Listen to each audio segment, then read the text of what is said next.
Welcome, everybody. This is Amy T. Meyer. I'm one of the hosts for Helping the Brave. And I am super excited to actually have Ed with us and my friend Krista. We usually talk about transition stories for the military. And I wanted to bring Krista in because she does a lot with transitioning or prior service and also first responders. So Krista, will you share with us what you do?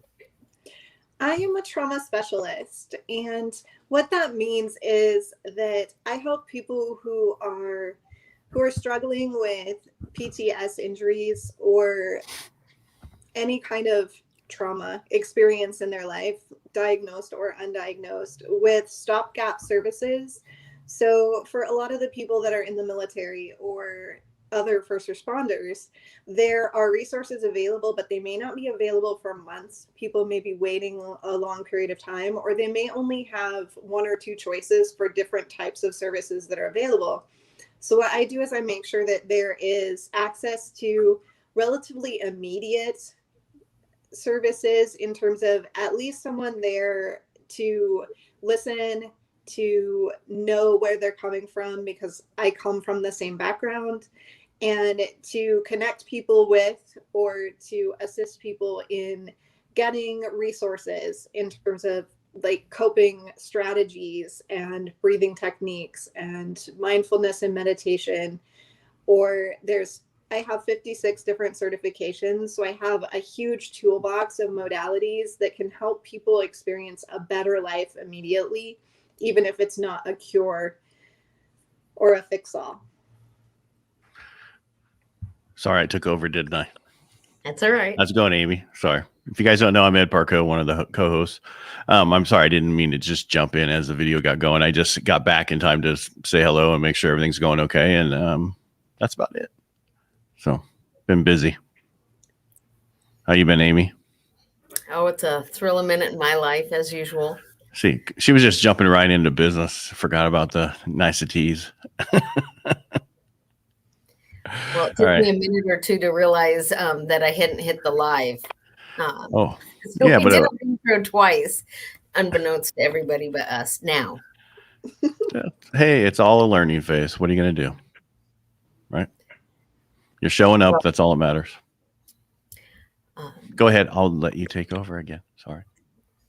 So the reason why I want to, or I invited Krista to come on to our podcast is because we do talk a lot with transitioning service members, and we wanted to become, like Ed has shared many times, that we wanted to become a resource and to be able to share different outlets for people across. And Ed is Navy. We try not to hold that against him. I'm Army, and you ended in Navy. You are Navy. But I don't know. Even my dad just calls me a soldier. He just denies the Navy part of my life. That's okay. But we all make mistakes. So we wanted to just. So what got you into this work, Krista? Doing trauma. And I know you said it's a shared path, but still over 50 certifications. That's pretty amazing. Hey, I'm going to sneak out for a minute. I'll be back. Okay. I got to go take care of something. All right. Thank you so much for being here today, Krista. Really appreciate it. Nice to meet you. Same here. My path has been a really divergent one. I started in criminal justice and forensics, and I was doing computer investigations for human trafficking. And in doing that, you see a lot of really horrific things. You see the worst that humans are capable of, but then you also see so much heroism. You see so much energy and effort put in by the first responder community. So in doing that work, I also found that it was really apparent that there's a huge gap between getting people out of the situations that they're in, we rescue, and then the services that are available to them afterwards are really hit and miss. There are some aftercare facilities, but it might be short term. So in that work, I became super aware of what the mental health field looks like in terms of who needs care the most and who has access to it and who's falling through the cracks. And not only were the victims of human trafficking falling through the cracks, but there were very few support services for those who were boots on the ground. The rescue services didn't have someone to go to after the fact. They didn't have someone to go to say, this was what I saw, because they're so afraid to come forward and say that they're struggling with something because they get a mark on their record. And people might find out, or they might be looked at differently. So anyone who's, especially police officers and investigators, they're afraid to come forward because there might be a stigma to that. It might affect their jobs. But then I started meeting military personnel and the same thing was happening. They were like, I don't come forward because if I do, I don't get help for 3 months. It becomes this big rigmarole with the VA. You know, my gun rights might be changed. I might not have access to the things that I need. So everyone's afraid to talk about mental health from a standpoint of just maintenance, because if we talk about mental health at all, it means there's something wrong with you. It means that there's something that needs to be fixed and your job might be at risk. So I kind of wanted to do a little something about that. I wanted to find a way to fill in some of those gaps to make sure that everyone has access to the care that they need and the resources that they need in a way that isn't going to make people know about it, in a way that's not going to feel like it has that much stigma to it, in a way that's just going to be safe and comfortable. Very cool. Where do you think, if you were to dream, how could you replicate your program to where it could be absolutely national? That's actually the big picture dream. I am right now, I have a small 12-week program that has been really significantly tested. I've gone through 15 courses with people, 15 rounds, I guess we could call it. And the results are overwhelmingly positive. Out of that many people, I've only had 2 people that didn't finish the program. Everyone else has come through and said it was completely transformational. So I feel like we've got the program foundation set, but I want to create something that goes deeper and something that's a little more universal. But the big goal is to open up long-term resource centers where people can go and get all of these skills, to train people to do the program, to provide the program, and to just, we go out corporate as well. So we train businesses to offer some of these resources to their employees. So I feel like there is a program already kind of being born that will start to spread and grow, that is just more universal. These tools that we're using are not my creation, and these tools that we're using are just not usually all put together in one package. So the advantage that I have is that I've done all of this holistic training and all of the traditional psychology training and all of the neuroscience training, which allowed me to see the big picture better and to put all the parts and pieces of all these things together in a way that people get what they need, because there's so many tools available. So there is a big picture of getting it out there to make it available. So where are you located physically right now? I'm currently in Conroe, Texas. Okay. So in Texas. So if somebody felt like they wanted to reach out to you, how would they find you? We have a website, battle2b.org, and all you have to do is message me. The important aspect here is that access is one of our 4 pillars, and we are never going to let finances be a reason that someone can't get help. So for our military, police officers, firefighters, and other first responders, if you can't afford treatment, if you can't afford care, that's not a big deal. We've got you covered. If you can afford something, we have a sliding scale program as well, but we do offer full scholarships for those who do have need. Everything is completely anonymous in terms of there's no reporting to anyone. There's no risk to your job. Nobody's going to know that you reached out, and that's what we do. We want to be there to support in a way that is actually supportive. So you said your course is a 12-week course? I have a 6-week and a 12-week. 6 weeks and a 12-week. Okay. So what is the time commitment on a day, like either courses? Is it basically an hour a day or a couple hours a day, or what is the time that you use for? No, what we have found is people who are committing more than a half an hour a day won't complete. Nobody has that much time or energy to put into themselves. And especially when we're talking about the first responder personality, we're talking about people who don't like focusing time and attention on themselves in general anyway. So we set up the program so that it is approximately half an hour a day of like reading short videos or activity lessons. And then once a week, you have an individual session with me, which is a private one-on-one, wherein we literally do all the custom work. Whatever it is that you're needing in your life, whatever your life situation is that you're healing or transitioning or looking for change.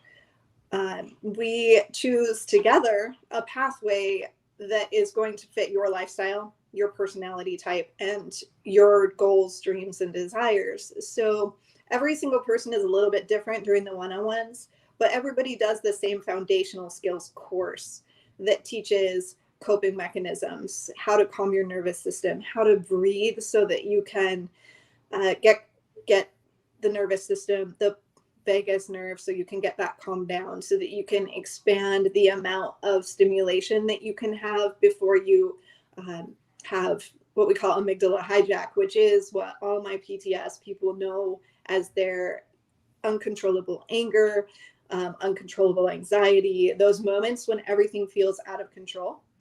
We can do some exercises to expand the amount of stimulation that you can have, the intensity of trigger that you can have before that happens, so that you have more control over your life. There's just so many different things that you learn during just the standard course that everybody needs. So very cool.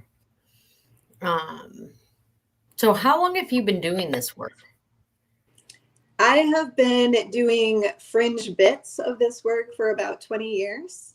I range all over the place. I've done fitness and nutrition and the hypnotherapy and neurolinguistic programming, and I used to deal a lot with the victims of human trafficking and domestic violence and childhood sexual abuse. So I've kind of transitioned more away from that particular genre and more to my men, like 80% men, and then my women who have served or are in service positions. Very cool. What has, if you can share any stories that you feel have been particularly transformative without giving, of course, anybody's story away, but that you think would help? Because sometimes I feel like I used to manage credit union, and I felt like I could do stand-up comedy, because a lot of times I felt like people didn't understand the red flags in their own life with finances. So I used to say, you need financial help if you have, more credit cards than family members. If you use your Visa to pay your MasterCard, if you do these things, because I feel like when people hear things and then you kind of make them laugh, then they go, oh, you're talking about me, because they didn't necessarily see the red flags themselves. Do you have any red flags or stories that you could share that, like I said, protecting who you need to protect, but would allow people to realize that maybe it would be good to have a conversation with you? Oh, absolutely. Okay, so just a couple days ago, I was talking with a head nurse, and this is going to go, I'm not talking about my military people with this particular one, but we're just starting to become aware of how this COVID crisis has affected emergency room staff and the nursing staff. And she runs a team. So in this conversation with her, she was talking to me on behalf of her team members, sharing concerns that she had for their welfare and how, she feels like some of them are unprepared. Some of them are not handling their stress really well. She's noticing, less care for their hygiene. People are showing up to work late. They're having bad attitudes and things like that. But in the course of the conversation, I had kind of turned it around and said, so when you wake up in the morning, are you still excited to go to work? Do you still feel that anticipation for your day? Do you feel passionate about what you're doing still? And she's like, no, actually, I feel anxious. So I was like, so every morning when you get up, your body is already triggering, your body is already reacting to the knowledge that you're going to experience trauma throughout the day. So she hadn't even caught on that she also was suffering, that she also was struggling. And it was just that simple statement of, do you still feel joy? Do you wake up and feel happy? Like, do you remember what happy feels like? Because so many of us, especially in serving fields, so many of us are so used to that low hum of anxiety, that low hum of stress, that feeling of anticipating the shoe to drop, that even if the day seems like it's going well, it's not going to stay that way. Those things are just normal to us now. That's not normal. That's when you reach out. That's when you're already there. You already need mental health maintenance. You might not need depression, anxiety. You might not have clinical anxiousness, but what you're suffering from is a constant overstimulation of your nervous system that is causing you physical and mental damage. So literally everyone could use this program, but people who are constantly in that stress, that hum of somebody needs me and it's going to go bad. If you wake up and you feel that tension, it's time for a conversation. Very good. So do you think, have you noticed, like, I think, when you go and you get yourself help and you think of how much is impacted, when I think of myself, like when I go spend time with my counselor or, realize that I'm a little bit more triggered than normal and make different appointments, but how much my family is affected by my mental health and my calmness and stability. Like, have you seen bigger impacts from your classes with your with your clients? That's the magic moment. My clients always know. I've done a bunch of podcasts with some of my clients, so if you're curious, you can hear some of their own words, but they always know that everything is different for them, that they feel like a different person. But when it hits home is when their family starts saying, who are you? Like, you seem happy. You seem like a whole different person. What's happened? Or a friend will ask, what are you doing? What are you doing that's different? Because they are different in the world. They carry themselves differently. They express themselves differently. They radiate calm. And when you're near someone that radiates calm instead of radiating stress and anxiety and expectation, it's a whole different experience. So for my people who are healing and who have been struggling, some for years, I have one who has spent over 20 years going to different therapists, going to different counselors, trying everything, and she could not find relief. She could not find calm. And she's got the same thing going on. She's in a new relationship. She's not every day is perfect, but she has calm more often than not. She has stability more often than not. The depression and the anxiety have stepped back in her life. They still exist. They still come forward, but she now understands them, and she now can control her reactions to them, which changes everything. So the real magic isn't just what we notice in ourselves, what my clients notice for themselves, but what others notice too. I have marriages. One of the biggest problems with PTS injuries is the stress and the anger, and oftentimes even the violence that's happening in these marriages. If he changes or she changes to the point that they understand what's going on, what the injury means, and how to become stable and how to have more good days than bad days, the spouse is also going to have the opportunity and the ability to begin to heal and to communicate better and to have less friction, which creates a cycle, because if they're doing better, the person who has PTS isn't constantly feeling the friction of a marriage that's falling apart, of feeling like they're not being a good parent because they can't handle the noise of their children.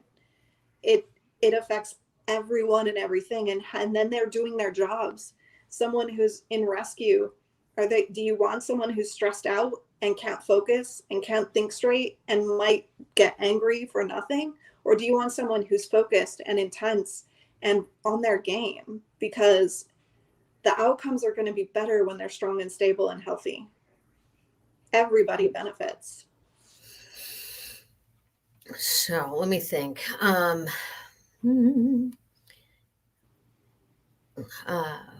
What my next question would be.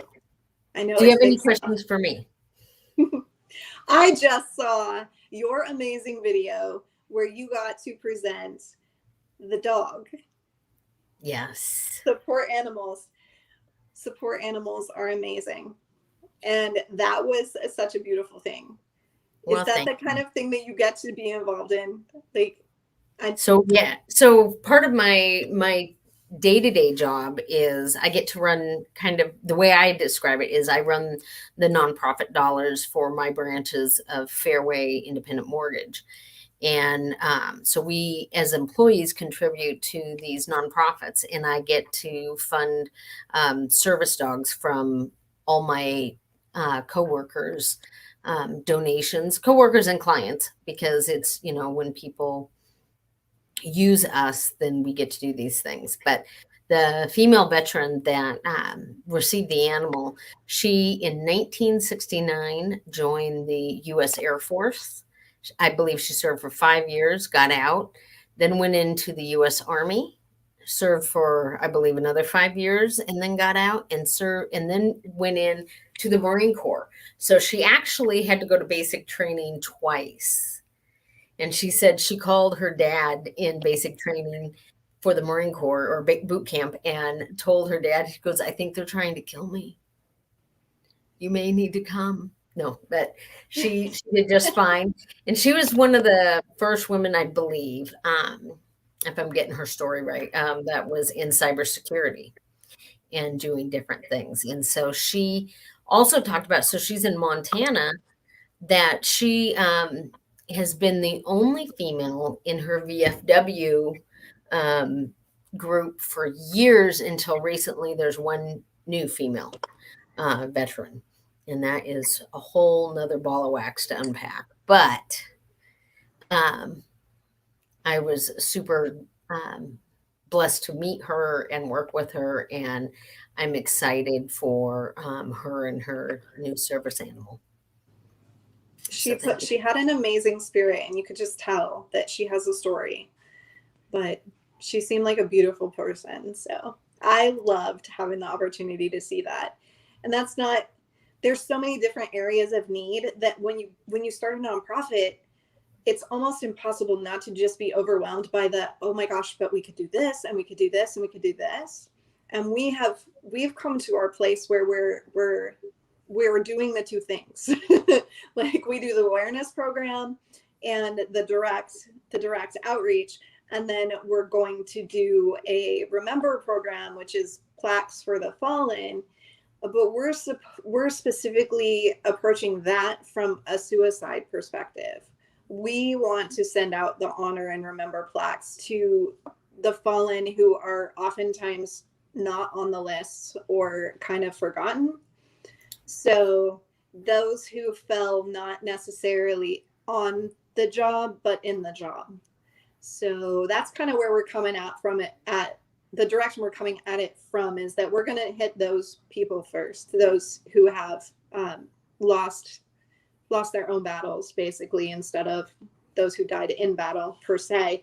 But because there are other programs that do try to get plaques to all of the families, but I know that everyone isn't being hit. So we're trying to get some coordination going so that we can hit the lists in a way that people don't get honored 2 or 3 times, and then other families never get anything. So we have limited ourselves to two directions of outreach, and it's so amazing to see all the other different ideas and all the other different things that other people are doing, because there's just so much need, and it's the problems are so huge that so many of us could be doing it, could be addressing it in different ways, and we'd still never meet what needs to be met out there. Well, and I agree. I think, so in Montana, I will say this, they had a panel, and on the panel they had like from the University of Montana and some different job people, but then they also had the hospital. And the gentleman from the hospital said that mental health is becoming almost similar to a pandemic, a mental health crisis he feels in this country. And so I do think, just like with the homeless situation nationwide, we're all going to need to participate and work together to build a better future. And so I do think like programs like yourself is really exciting to know, so that there is that resource that, I don't have something right here in front of me, or I'm not a part of necessarily something right here in front of me, but I know someone. And then, I had said earlier this year, I really wanted to look at female veteran homelessness in the state of Washington, because it's not a huge number. And I feel like I should be able to figure this out. And if we could figure out how to serve female veterans in the state of Washington, then somebody else could figure out maybe the Hispanic homelessness in the state of Washington. Somebody else could, different dynamic of people of color or LGBTQ. And if everybody helped with their demographic of passion, then we can solve it if we work together. But I know that even with homelessness, there's a huge propensity for post-traumatic stress and sexual traumas, and different, specifically for women, but probably for everybody, but also specifically for women. And so then I know that if I got so far on the program, I could reach out and ask and figure out some way to maybe even tie in some resources. And if, like I said, if I got funding, our women might be able to go through your program or something. This is the coolest thing that's happening. We just got our nonprofit paperwork in like 3 or 4 weeks ago, and the IRS keeps asking us questions. So we're still in that rigmarole of getting totally official. But just in that amount of time, when I realized I could reach out and start talking to other nonprofits, I've started making connections with people. And what we're discovering is, even though a lot of the programs kind of sound similar on the surface, I have skills, or I have resources, or I know people, or I have connections, whatever it is, I have things that this other person in their program don't have. So what's happening is we're creating these connections and we're creating these plans. And I have an interview on July 8th with a nonprofit that works as a motorcycle club. So who'd have thought, you know, me with my Jeep groups and all the crazy Jeep stuff that I do, going out and hooking up with a motorcycle club. But these guys are all military and first firefighters, and like they're all military and first responders of some sort. So they're kind of my people anyway, but they want to start here in Texas. They want to open up a center, a long-term recovery center, basically, but their focus is on addiction rehabilitation. And they want to kind of make it like I don't even know how to express it, like a work for rent program. So people learn life skills and learn job skills and get educated and have the ability to contribute back to the household and move forward. And we're already talking about how can we set up programs that help them heal, that help them to get these types of skills on top of the job skills that they want to offer, because it's incomplete with one or the other. You know, let's set people up to have really successful lives. So just all the ideas that come forward when you start talking with people who run other nonprofits, we're all missing something. We all want to do more. We all have limited resources, but when we all get together, when we team up, we're going to be unstoppable. Like we're going to start filling in the gaps, and it's going to create a movement that is just going to be super powerful. You build a strong foundation and everything else just comes. If you don't have that strong foundation, that team, that, you know, that everybody interlocking arms to create the movement, if you're all running in different directions, you got nothing.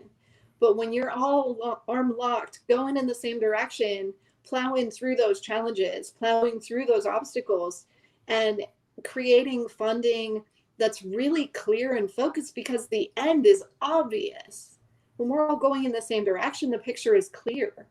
So it is already, like, my heart is just so overflowing with the response that we've already gotten, and just seeing how all these pieces fit together and what we can achieve with that. It's unbelievable. I agree. I have one squirrel kind of weird idea that I came up with a couple weeks ago. I was thinking, you know, way back, I have family members that grew up in institutions in this area, like that were mentally incapacitated, sort of, but they were institutionalized, which was very par for the course at different times in our history, right? And so since then, they have done away with a lot of these institutions, right? And the institutions have a really bad stigma on how poorly they treated people that were a part of it, you know, just all sorts of, you know, it was the shock treatments, it was just treating people poorly, all of it, right? My thought was, what would be, it would be really cool, like if we realize that there are some people that won't go incredibly far mentally, right? But they're still worthy people. And what if somebody like Google came in and decided to create an institution like the Google Institution, but these places were amazing places to live? And then they partnered with schools in their area. And so you had horticulture. So people who dealt better with getting their hands dirty and different things like that. But the rooms were super clean and people were paid a really great wage to work there and therefore loved to work there. And then you had sensory therapy rooms that were bright colors and different things that maybe, you know, hung from the ceiling, and had that room, and the music appreciation room. And instead of an institution being a negative, it was an amazing place for people who just have different mental constraints. But it took that demographic out of the homeless population, because I do feel like that demographic is more represented in the homeless population. And to the extent that a person could get to that place, maybe even through drug abuse. So maybe they weren't born that way, but they became that way. And so if we had these big institutions nationwide that were super dynamic, and like I said, were really neat places to work, you felt if you needed your relative or family, member to go there, you felt actually good about it, that they were getting the best life for them. And I think it's all those things, but that was one of I have no idea, like any of the logistics. Like I always say, I'm the idea fairy. I'm not the logistics fairy. I'm not the follow through fairy. I just like to come up with crazy ideas that are not necessarily rooted in logic or reason. I love what you're saying. What you're saying though is like so anti-psychology community, like the medical, the wheels that turn the medical side of mental health would not see that as a profitable option. But imagine healthcare, imagine mental health care from a perspective of individual learning styles, individual wants, needs, and desires, individual preferences. That is totally my platform. I'm 100% on board with that, in recognizing that every single person has a core set of values, a core set of needs. Everyone needs those needs. Say that word 10 times. Everyone needs those needs to be met for happiness to be achieved. So if someone is mentally limited, for lack of any kind of better qualifier for what you're talking about, people who are just not going to be fully successful out in society. If people have special needs that can be addressed in a way that they are physically, mentally, and emotionally stimulated, entertained, they have happiness, they have an enjoyable life that is burden-free, that is the best possible case scenario. They are going to be as healthy and as vibrant and as thriving as is humanly possible under whatever circumstances they have. So that's the ideal mental health model, is to take everyone as an individual, to gauge their resources, their abilities, and to provide for them in that environment what they need to feel calm, content, and happy. Right? All we ever want is joy. It's undeniably an impossible dream, but it's a beautiful dream, and we should get as close as we can, right? Like, we should be moving in that direction. We should seek to improve the conditions for people to whatever level we're capable of.